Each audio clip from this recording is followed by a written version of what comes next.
여러분들에게 국어를 쉽게 알려주기 위해 노력하는 5분 국어입니다. 이번 시간에는 용언에 대해서 배워보도록 하겠습니다. 먼저 품사표를 보면 알겠지만 용언은 가변어에 포함되어 있습니다. 가변어는 형태가 변하는 단어를 가변어라고 한다고 했었죠. 예를 들어 먹다라는 단어를 보면 우리는 상황에 따라 다양하게 변화를 시킬 수 있습니다. 먹다, 먹고, 먹으니, 먹어서 등으로 변화시킬 수가 있죠. 이렇게 용언이 변하는 것을 활용이라고 합니다. 이제부터 용언의 활용에 대해서 구체적으로 알아보도록 하겠습니다.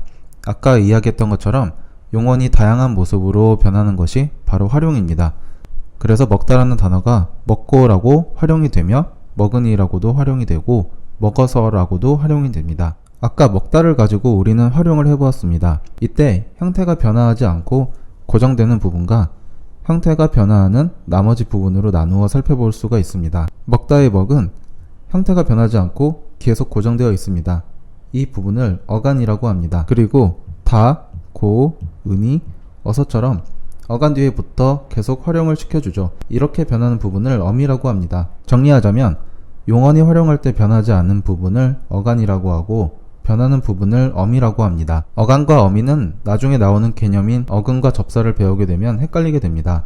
그래서 애초에 이 개념을 배울 때 확실하게 암기를 하는 것이 중요합니다. 어간의 간자는 한자어로서 뜻은 줄기라는 뜻입니다.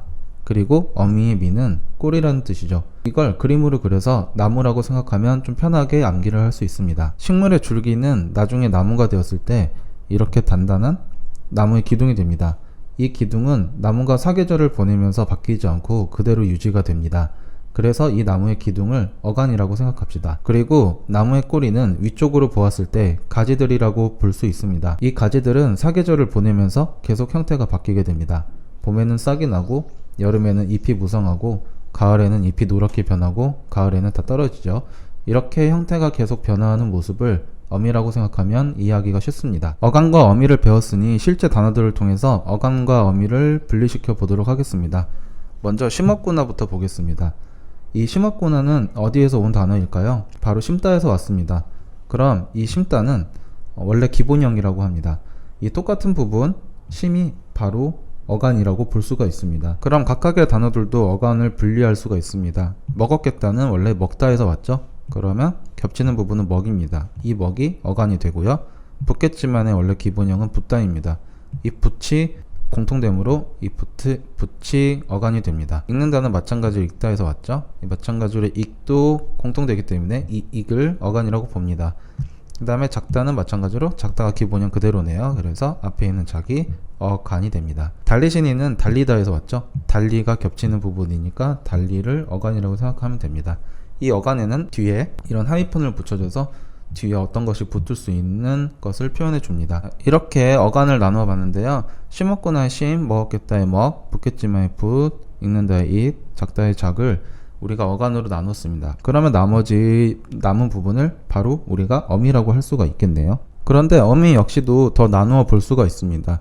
우리가 어구나를 보면은 플러스 구나로 나눌 수가 있습니다. 그럼 이렇게 생각하는 학생이 있을 수가 있는데요. 이 구나를 각각 또 분리할 수가 없을까요? 라고요. 하지만 보통 우리는 구나는 한 덩어리로 사용을 합니다. 그래서 따로 떼어서 다른 어미의 조합이 안 되죠. 그래서 심었구니, 심었구다, 심었구고 이렇게 안 되기 때문에 이 구나가 한 세트고 엇을 따로 뗄 수가 있다라고 생각하시면 편합니다. 이런 방법으로 어간과 어미를 나누면 이런 결과물이 나옵니다. 그래서 먹었겠다에 먹이 어간이 되고요. 그 다음에 얻겠다가 합쳐진 구조가입니다. 붙겠지만에서는 붙이 어간이 되고 get 어미, 지만 어미 두 개가 합쳐졌네요. 읽는다에서는 익 어간, 그 다음에 어미는 는, 다 이렇게 됐고요. 그 다음에 작다에서는 작 어간 하나에 어미 하나가 붙었네요. 달리시네에서는 달리가 어간, 그 다음에 어미시, 그 다음에 어미디 이렇게 두 개가 붙어 있습니다. 우리가 어미를 이렇게 나눠 봤는데요. 맨 마지막에 오는 어미가 있고 그 다음에 맨 마지막 바로 앞에 오는 어미가 있죠. 이렇게 위치에 따라서 어미를 나눌 수가 있는데요. 맨 마지막에 오는 이 어미를 어말 어미라고 하고 어말 어미 바로 앞에 오는 애들을 선 어말 어미라고 합니다. 그래서 지금까지 우리가 용언의 활용에 대해서 공부를 해 보았는데요. 이 용언의 활용은 단어가 형태가 변하는 것을 활용이라고 했었죠. 그래서 형태가 변하지 않고 고정되어 있는 부분을 어간이라고 했었고요. 형태가 변화하는 부분을 어미라고 이야기를 했습니다. 그리고 이 어미는 위치에 따라서 선어말 어미와 어말 어미로 나눠볼 수가 있다고 정리할 수가 있겠네요. 선어말 어미와 어말 어미에 대한 자세한 내용은 다음 영상에서 본격적으로 다루도록 하겠습니다. 이번 시간에 공부했던 것 중에서 중요한 것은 활용의 정의가 무엇인지 이해하는 것과 어감과 어미의 차이가 어떤 것이 있고 어미의 종류 두 가지 선어말 어미와 어말 어미가 있다는 것을 잘 정리해 두시면 되겠습니다. 감사합니다.